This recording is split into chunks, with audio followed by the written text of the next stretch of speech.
Morning class 9। आज हम शुरू करेंगे हमारा चैप्टर जो हम डिस्कस कर रहे थे हिस्ट्री में, फ्रेंच रिवोल्यूशंस। ये हमारा आज का शायद ये लास्ट टॉपिक रहेगा और आज ही कोशिश करेंगे कि वीडियो मतलब ये चैप्टर जो है कंप्लीट हो जाए। ठीक है, तो मैं वापस से रिपीट कर रही हूँ कि जो बच्चे अभी तक वीडियो नहीं देखा है या फिर बीच में कोई लिंक नहीं मिल रही है, तो आपको मैं बता दूँ कि ये जो है हमने NCERT बुक से मैंने ये पढ़ाई है चैप्टर को, क्योंकि ये चैप्टर जो है थोड़ा डिटेल में पढ़ना ज़रूरी था। और आपकी जो बुक्स में है वो कहानी मोस्टली सभी सेम ही है, बट वो एक साथ मिक्स करके दे दिया गया है और इसमें स्टेप बाय स्टेप दिया गया है, तो इसीलिए मैंने इसको लिया ताकि इससे आपको ईजी समझ में आ जाएगा। और वो उस आपके चैप्टर्स में जो है वो थोड़ा मिक्स है, तो मैंने हिस्ट्री को इसीलिए इसमें से पढ़ा रही हूँ। तो उसके लिए प्लीज़ आप थोड़ा कंफ्यूज मत होना कि मिल नहीं रहा है बोल के। ठीक है, तो अब शुरू करते हैं। The abolition of slavery. तो हमने अब तक क्या देखा, हमने पढ़ा कि फ्रांस ने रिवॉल्ट शुरू की थी इन द ईयर 1789। रिवॉल्ट हुआ, रिवॉल्यूशंस हुआ। फिर 1791 फ्रांस बिकम कॉन्स्टिट्यूशनल मोनार्ची। फिर 1792 फ्रांस बिकम रिपब्लिक। फिर रिपब्लिक होने के बाद 1793 में मैक्सिमिलियस रॉबेस्पियरी जब आया रूल में, तो उन्होंने क्या किया, टेरर, रीजन ऑफ टेरर इस पीरियड को नाम दिया रिंग ऑफ टेरर के नाम से, आतंक के नाम से। लोग इतने परेशान हो गए, इसको 1794 में वापस इलेक्शन के बाद इसे वोट आउट कर दिया और इसे भी बुलेटिन्स के थ्रू मरवाया गया। फिर इसके बाद डायरेक्टरी जब आई, डायरेक्टरी भी क्या देखा, डायरेक्टरी में क्या हुआ कि पावर्स जो थे, पहले लेजिस्लेटिव काउंसिल, लेजिस्लेटिव एक थी, उन्होंने लेजिस्लेटिव को दो पार्ट्स में डिवाइड कर दिया। एग्जीक्यूटिव में कितना हेड रखा, 5 हेड रख दिया। तो इसी तरह से इनके ऊपर कंट्रोल करने के लिए डायरेक्टरी बना दी गई थी। तो यहाँ पे देखा गया there was always a clashes between legislative and directory, के बीच में हमेशा क्लैशेस होता था। तो जिसके कारण इनकी जो प्रॉब्लम हो रही थी, इस प्रॉब्लम को देखते हुए मतलब पूरे देश के अंदर क्या चीज़ की कमी हो गई थी, पॉलिटिकल अनस्टेबिलिटी हो गई थी। पॉलिटिकल अनस्टेबिलिटी, स्टेबल नहीं था, पॉलिटिकल अनस्टेबल हो गया था। ऐसे सिचुएशन में कोई बाहर वाला इजीली आके इनके अंदर एंटर कर सकता था और कंट्रोल इजीली ले सकता था। तो किसने कंट्रोल लिया, हमने देखा नेपोलियन ने कंट्रोल ले लिया। तो इसी तरह से नेपोलियन से रूल कर लिया और फिर से फ्रांस किसके अंदर आ गया, डिक्टेटरशिप में। तो लोगों ने इतनी लड़ाई लड़ी, इतनी मुश्किल से लोगों को राइट्स मिला। लास्ट में जब रिपब्लिक हुआ तो उनको राइट टू वोट सभी मेन को मिला, वुमेन्स को नहीं मिला था। फिर हमने लास्ट में पढ़ा कि वुमेन्स ने भी they have fight 200 years, then they have got freedom, right to freedom, right to vote, right to be elected in the year 1946 में फ्रांस को मिला। फ्रांस में वुमेन्स को राइट्स मिला। All over the world the womens they have fight together. तो इसी तरह से अब हम देखेंगे हमारा जो है स्लेवरी, लास्ट टॉपिक जो है हमारा, स्लेवरी किस तरह से हुआ और क्या किया। So the one of the most revolutionary social reform of Jacobin regions. तो जैकोबिन रीजन्स भले वो कुछ समय के लिए था,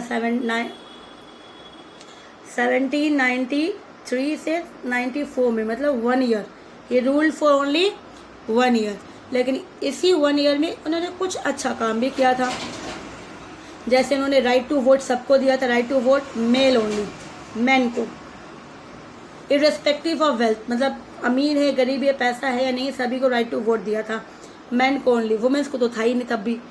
कुछ बाद में राइट्स मिली थी वुमेन्स को, जस्ट राइट, जैसे राइट टू एजुकेशन कंपलसरी कर दिया था। अगर उनको if they don't have agree with marriage तो उस तरह से उनकी मर्जी हो सकती थी। बाद में कुछ राइट्स दिया गया था, बट राइट टू वोट नहीं दिया था।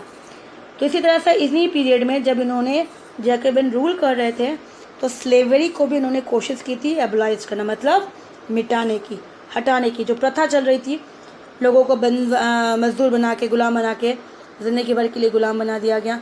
मतलब एक अच्छा खासा सर्वेंट, ज़िंदगी भर के लिए फ्री में काम करेंगे, 1 टाइम पेमेंट।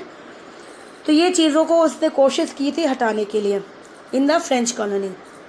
ठीक है, the colonies in the Caribbeans जैसे Martinique, Guadeloupe and San Domingos were important suppliers of commodities. तो कहा गया कैरेबियंस में जो थे ये जो कैरेबियंस अलग अलग जो कॉलोनीज़ है, अलग अलग जो टाउन्स बताए गए, कंट्रीज़ जो है कॉलोनीज़ में कैरेबियंस के अंदर, ये क्या क्या सप्लाई करते थे यहाँ पे? Tobacco, indigo, sugar and coffee, ये लोग ये सप्लाई करते थे. But the reluctance of Europeans to go and work in distance and unfamiliar land meant a shortage of labour on the plantations. तो ये चीज़ें जो थी, they need, who need, Europeans को चाहिए, क्योंकि ये चीज़ें इनको कॉफ़ी चाहिए, शुगर चाहिए, इंडिगो कपड़ों के लिए, कलर करवाने के लिए, कपड़ों में डाई करने के लिए चाहिए. लेकिन ये खुद नहीं काम करना चाहते अपने लैंड पे, या फिर इतनी दूर जाए, ठीक है, क्योंकि यहाँ पे उनके पास लेबर भी इतना नहीं था. ज़मीन के लिए कौन करेगा काम? प्लांटेशन के लिए जो वर्कर चाहिए वो भी इतना नहीं था यूरोपियंस में. तो इसीलिए यहाँ पर so this was made by triangular slaves trade between Europe, Africa and America. तो इसी तरह से यहाँ पे ये ट्राइंगुलर बन गया. किस तरह से? तो अभी मैं बताऊँगी आपको. तो यहाँ पे बिजनेस शुरुआत हुई, व्यापारी शुरू हुई किसके बीच में?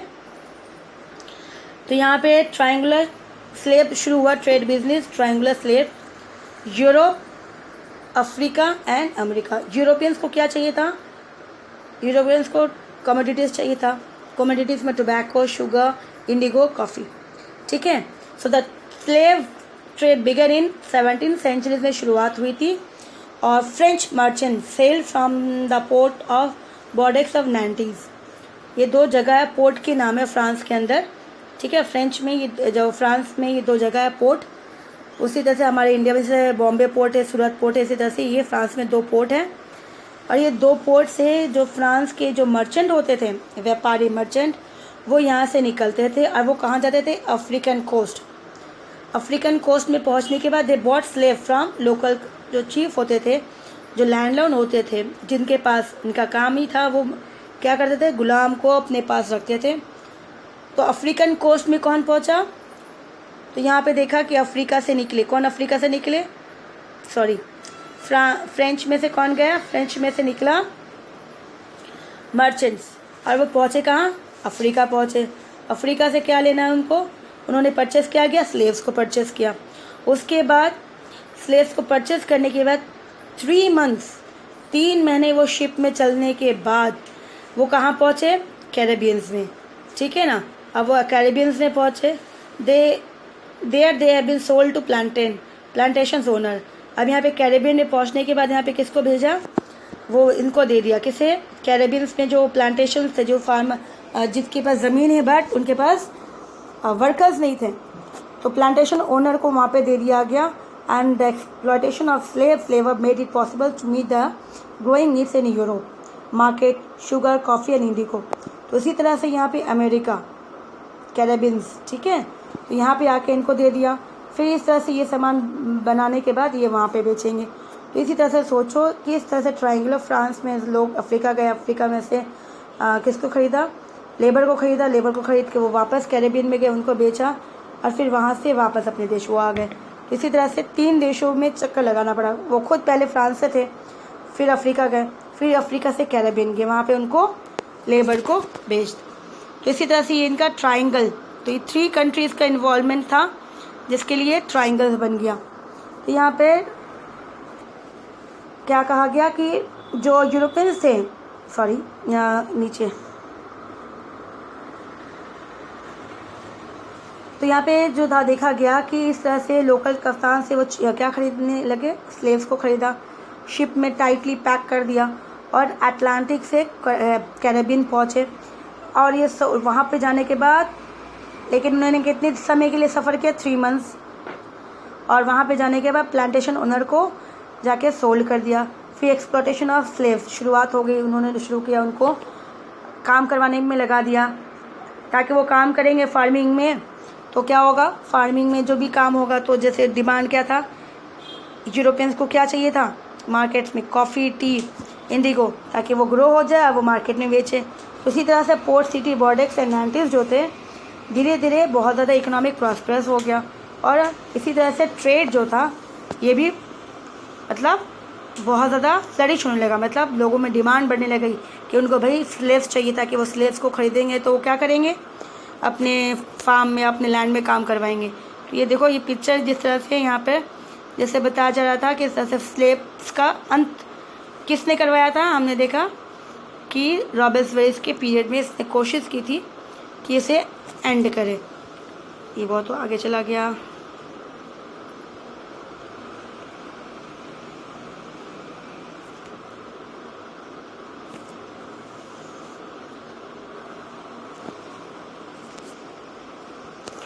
फिर through the 18th centuries there was little criticism. 18th centuries में फिर देखा गया कि लोगों में स्लेवरी जो है, लोगों में बहुत सारे जो लोग थे जो एजुकेटेड हो चुके थे फ्रांस में, देखा गया वो ने ये पसंद नहीं आने लगा। फिर जब नेशनल असेंबली बनी, दे हेल्ड लॉन्ग डिबेट्स, बहुत अच्छी खासी डिबेट्स इसके ऊपर रखा गया। Right of man should be extended, कि सबको राइट्स मिलना चाहिए फ्रांस में, including those in the colonies, जो बाहर रहते उनको भी। फिर but it was did not pass any law, लेकिन कोई भी लॉ बनी नहीं थी। फेलिंग अपोजिशन जो थे बिजनेसमैन को, वो क्यों? क्योंकि बिजनेसमैन जो थे सबसे ज़्यादा वोट दे रहे थे। नेशनल असेंबली में कौन सबसे ज़्यादा वोट दे रहा था? जो इलेक्टोरल बनना था, उनका क्या था? इलेक्टोरल को बनने के लिए क्या था कि जो सबसे ज़्यादा टैक्स पे करेगा, तो सबसे ज़्यादा टैक्स कौन पे करेगा? जो सबसे ज़्यादा बिजनेस में पैसा कमाएगा। तो यहाँ पे सबसे ज़्यादा बिजनेस किसका चल रहा था? स्लेव्स का। मतलब बिजनेसमैन को वो नाखुश नहीं कर सकते थे, इसीलिए ये नेशनल असेंबली ने सिर्फ डिबेट करके छोड़ दिया, उसके बारे में कोई रूल्स एंड रेगुलेशन नहीं बनाया। वो नहीं चाहते थे कि इनको वो परेशान करें, क्योंकि ये लोग बिजनेस में थे स्लेव्स के। लेकिन जब रॉबर्ट्सबरी आया, जब ये नेशनल असेंबली से कन्वेक्शन बन गया 1792 में, तो विच इन 1794 में इन्होंने 1794 में, मतलब रॉबर्ट्सबरी की लास्ट ईयर में, क्योंकि इसने शुरुआत की थी 1793 से 94 तक ही रूल किया था, तो उसके लास्ट जो ईयर था, उस ईयर में इसने स्लेव्स को, इन्होंने कहा लेजिस्लेशन पार्लियामेंट के अंदर, to free all the slaves, जो भी स्लेव्स है फ्रांस के अंदर सबको फ्री कर दो और सबको आज़ादी दो, ताकि वो भी अपने घर जा सके या फिर अपना यहाँ रहना चाहे तो जिस तरह से। This however turn out to be a short term measures, लेकिन ये जो था वो कुछ समय के लिए था, क्योंकि जैसे ही नेपोलियन वापस, जब रॉबर्ट्सबरी का अंत होता है और मिडिल क्लास से वापस प्रॉस्पेरस लोगों ने, पैसे वाले लोगों ने फिर से कंट्रोल कर लिया पावर को, और जिसको वो कंट्रोल नहीं कर पाए, जिसके कारण नेपोलियन वापस आया, मतलब नेपोलियन ने फ्रांस को कंट्रोल किया।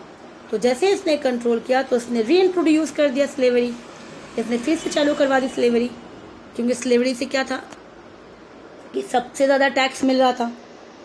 ठीक है, तो plantation owner understand their freedoms as including the rights to enslave, तो African negro is process to of the economics interest.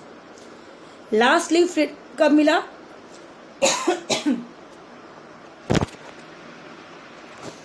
1848 में इसका पूरा अंत हुआ। इस तरह से हमारा चैप्टर जो है कंप्लीट हो गया। ये लास्ट टॉपिक थोड़ा सा है कि डेली लाइफ में किस तरह से लोग क्या करते थे, नहीं करते थे, हमारा डेली लाइफ कैसा होता है, थोड़ा सा है। मेन टॉपिक कंप्लीट हो गया। तो the revolutionary and everyday life, जब रिवोल्यूशनरी हो रहा था उसमें लोग अपनी ज़िंदगी कैसे डेली लाइफ में उनका लाइफ स्टाइल कैसा था। तो can politics change the clothes people wear, language they speak और द बुक दे रीड? कभी भी नहीं। The year following 1789 in France saw many such changes in the life of man women and, क्योंकि लोगों ने जो नहीं पढ़ रहे थे वो पढ़ना शुरू कर दिया था, हमने यही चीज़ें देखी थी। The revolutionary government took its upon themself to pass law which that would translate the idea of liberty equality into everyday practice. तो कुछ जो रूल्स चेंज हुए, उस रूल्स में देखा गया कि सबसे पहले तो लोगों के पास लिबर्टी थी नहीं, इक्वलिटी नहीं था। तो जब ये रूल्स चेंज हुआ, नए गवर्नमेंट आया, तो ये चीज़ें चेंज हुई, तो लोगों की जो लाइफस्टाइल थी उसमें चेंजेस आया। उस चेंजेस में देखा जाएगा सबसे पहले one important law that came into exist, जो इफेक्ट्स हुआ सबसे पहले जब रिवोल्यूशनरी शुरू हुआ, तो बेस्टाइल वाला। बेस्टाइल में सबसे पहले क्या किया था, उन्होंने तोड़फोड़ की। फिर एबोलाइजेशन ऑफ सेंसरशिप्स, गवर्नमेंट को किंग को नहीं मानना। फिर उन्हें ओल्ड रीजन्स के जो कल्चर्स थे, इस तरह से सब कुछ, रिटन मटेरियल्स, कल्चरल एक्टिविटीज़ जो भी थी, books, newspaper, play, could be published or performed only after they had been approved by the census of the king। तो ये पहले वाला बताया जा रहा है कि 1789 से पहले जो रिवॉल्यूशन होने से पहले जो भी किताबें लिखी जाती थी, पब्लिश होती थी, न्यूज़पेपर या फिर कोई नाटक लिखा जाता था, वो जब तक किंग नहीं चेक करेगा तब तक वो पब्लिश नहीं होती थी। तो इस तरह से उनकी लाइफ थी बिफोर 1789, मतलब बिफोर रिवॉल्यूशन। लेकिन जब ये डिक्लेरेशन बन गया, मतलब जब ये कॉन्स्टिट्यूशन बनाया लोगों ने, अपना कॉन्स्टिट्यूशन, नेशनल असेंबली, तो उसमें राइट ऑफ मैन दिया था, सिटीजन दिया था, और उसने कहा था कि सभी को आज़ादी मिलेगी बोलने की, रहने की, नेशनल बर्थ, अगर आपने जन्म लिया एज अ ह्यूमन तो you will be treated equal. तो इसी तरह से newspaper, pamphlet, books, print flooded in the town, और जहाँ पे कोई भी रोक टोक नहीं हो गई किसी के ऊपर कि वो किंग चेक करेगा या फिर कोई चेक करेगा। They all describe and discuss the event change is taking place. और धीरे धीरे जब लोगों ने पढ़ना शुरू किया तो धीरे उनके अंदर बदलाव आने लगी। साथ साथ they came to know about the surrounding area, French freedom of the press all meant that opposing the view of event that could be express. तो इसी तरह से फ्रीडम, एक तो प्रेस को फ्री करना बहुत इंपॉर्टेंट था, क्योंकि अगर हम अपने विचारों को बोल नहीं सकते, छाप नहीं सकते, तो फिर ये गलत चीज़ हो जाती है। तो इसी तरह से देखा गया धीरे धीरे चेंजेस आने लगी। Each side sought to convince the other of its position through the mediums of print. सभी लोग प्रिंट मीडियम के थ्रू, मतलब टीवी तो थी नहीं, न्यूज़पेपर के थ्रू ही बोल सकते थे क्या बोलना चाहते, सॉन्ग्स के थ्रू। इस तरह से peoples they are giving their message to other so that they will be started revolution taking part and make the country free from all this. तो अल्टीमेटली हमने देखा था कि उनकी जो ये लड़ाई थी वो लास्ट में सक्सेस हुई थी। तो यहाँ पे देखा जा रहा है, this was one of the way that they could grasps and identify this with the idea of liberty justice. तो इसी तरह से उनकी जो आइडिया थे लिबर्टी की, लोगों के अंदर फ्रीडम की, जस्टिस की, पॉलिटिकल फिलोसोफर्स जो भी उन्होंने बुक्स लिखा था, सब कुछ पढ़ने के बाद बड़ी बड़ी किताबें, text books, handfuls of educated peoples could read, जिसके कारण वो पढ़ सके। ये चीज़ें थी। तो ये तो जस्ट कंक्लूशन, मतलब जो था हमारी डेली लाइफ में किस तरह से लोगों ने इसके बाद और उससे पहले क्या क्या हुआ। तो फ्रेंच रिवॉल्यूशन का चैप्टर ख़त्म होता है। अब लोग नेक्स्ट में शुरू करेंगे new chapter, new subject. We will move to now class 9 में भी हमने चैप्टर शुरू किया था अप्रैल मंथ में। We have completed one geography, now we have completed one civics, this is one history, sorry, we have completed one economics. So we will move to new chapter and I will upload the question answers of this chapter. I will give you in through WhatsApp groups. Complete your works, keep it ready with you. Whenever the school will open, I will go through the question answers. Till then, take care, bye.